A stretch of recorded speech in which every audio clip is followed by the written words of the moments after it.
اللہ کے پیارے حبیب نے صحابہ سے فرمایا، اے میرے صحابہ، اذا مررتم بریاض الجنہ فارتعوا۔ سرکار نے فرمایا کہ اے میرے صحابہ، جب تم جنت کے کیاریوں کے، جنت کے باغوں کے قریب سے گزرو تو اس میں سے کچھ چن لیا کرو۔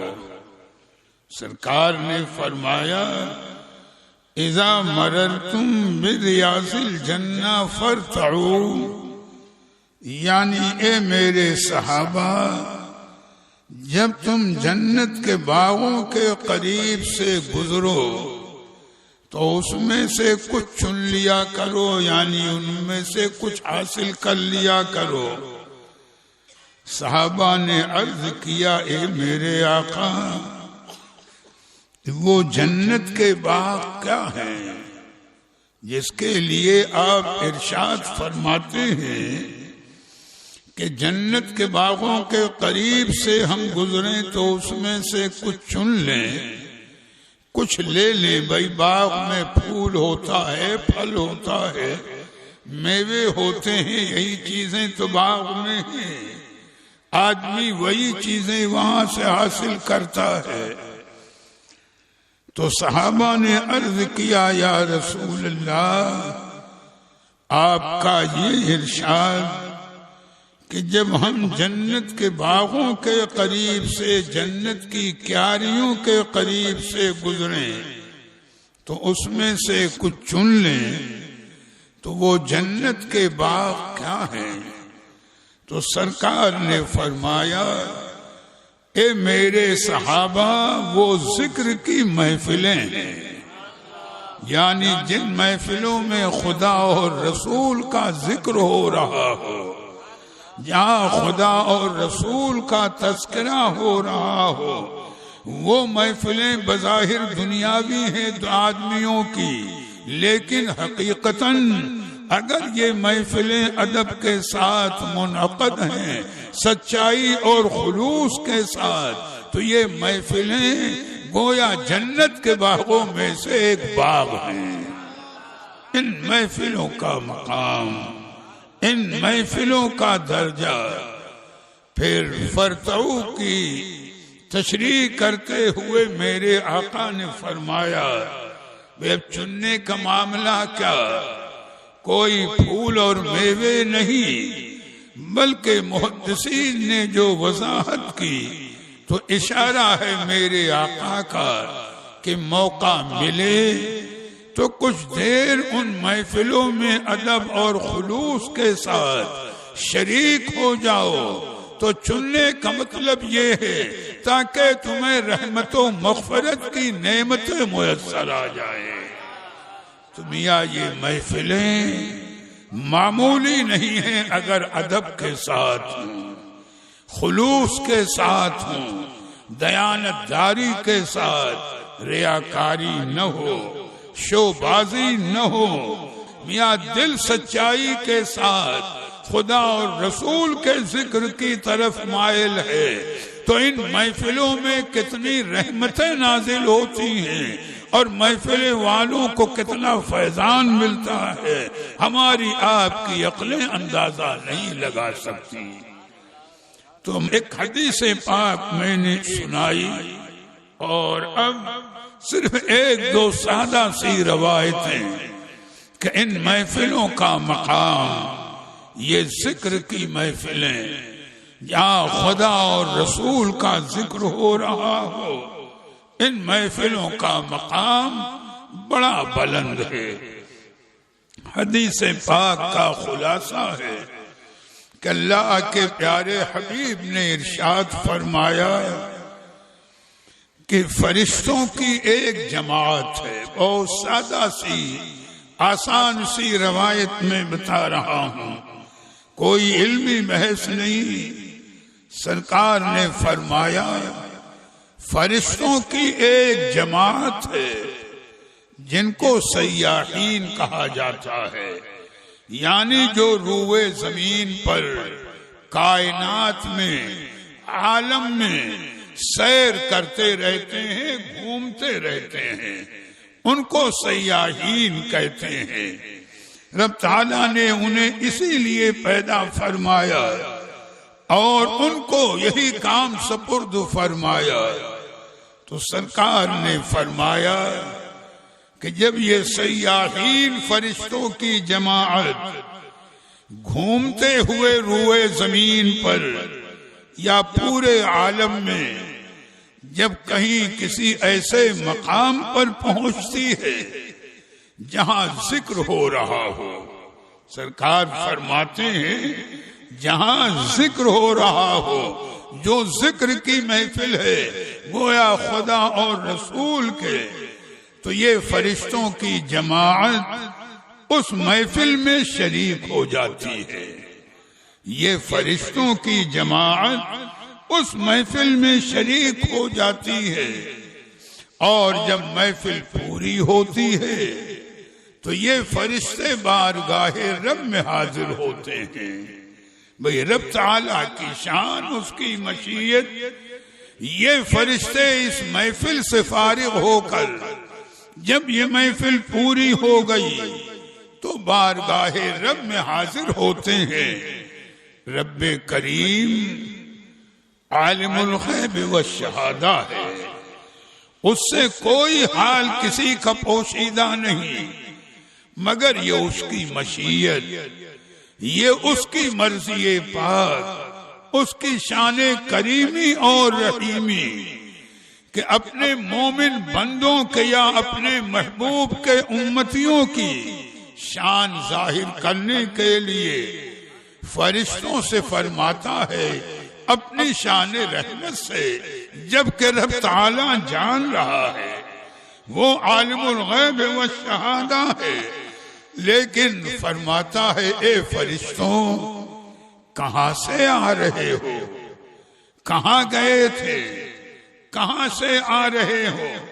تو فرشتے عرض کرتے ہیں اے پروردگار عالم، فلاں مقام پر تیرے اتنے بندے بیٹھے ہوئے ذکر کر رہے تھے، ہم انہی کے ذکر کی محفل میں شامل تھے۔ محفل کا ذکر ہو رہا ہے، جگہ کا ذکر ہو رہا ہے، فرشتے عرض کرتے ہیں رب کریم فلاں مقام پر تیرے اتنے بندے جمع ہو کر تیرا ذکر کر رہے تھے، ذکر کی محفل منعقد تھی، ہم اسی محفل میں شریک تھے۔ تو رب تعالیٰ فرماتا ہے فرشتوں یہ بتاؤ میرے بندے میرا ذکر کر رہے تھے، کیا انہوں نے مجھے دیکھا ہے؟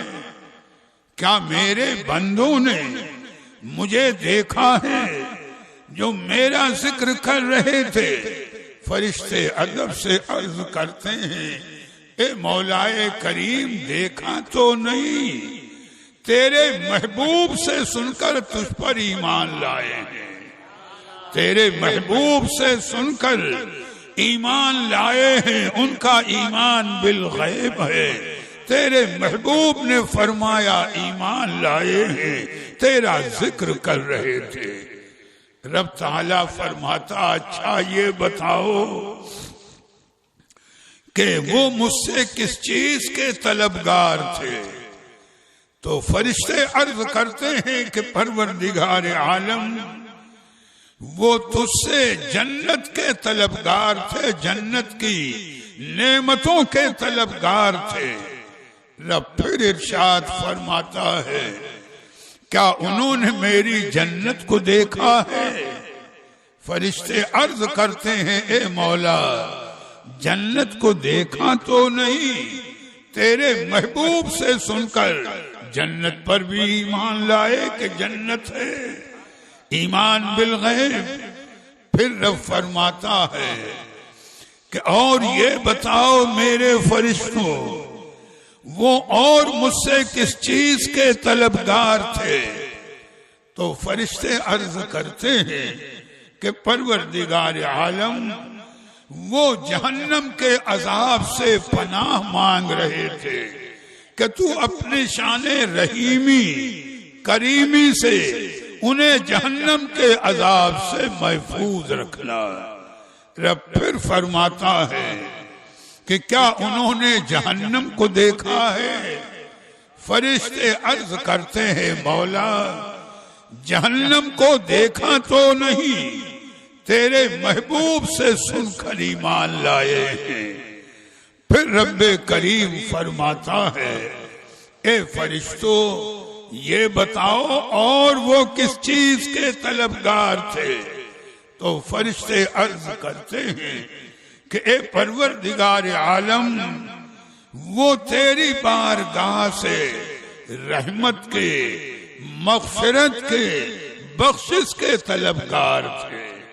جب فرشتے اتنا عرض کرتے ہیں تو اللہ کے پیارے حبیب فرماتے ہیں کہ مولا کریم کے دریائے رحمت میں جوش آتا ہے۔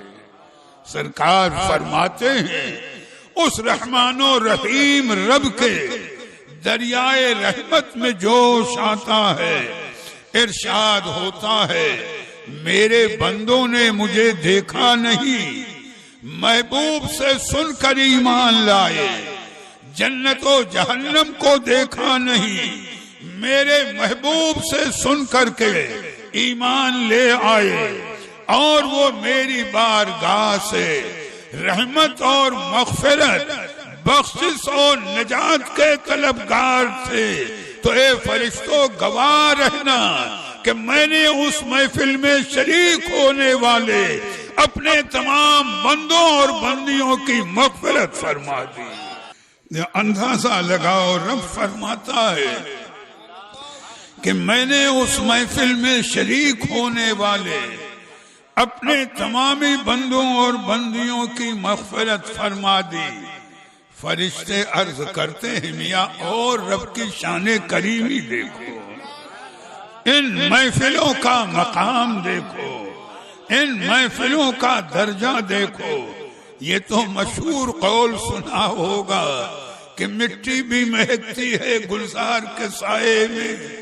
فرشتے عرض کرتے ہیں اے مولا لیکن تیرے ان بندوں میں ایک شخص ایسا بھی تھا کہ جو شروع سے محفل میں شریک نہیں تھا، نہ شریک ہونے کی نیت سے آیا تھا، بس راستے سے گزر رہا تھا، دیکھا محفل منعقد ہے وہ بھی شامل ہو گیا، تو ارشاد باری تعالی ہوتا ہے فرشتوں گواہ رہو اپنے ان بندوں کے صدقے میں ہم نے اس بندے کی بھی مغفرت فرما دی۔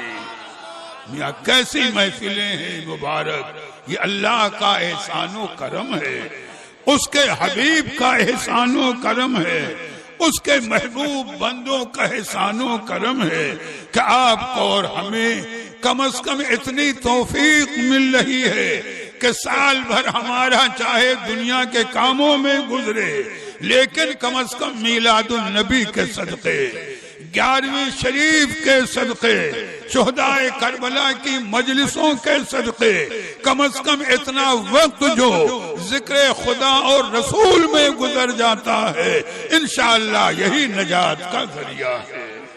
اللہ توفیق عطا فرمائے۔ یہ رب کا بڑا احسان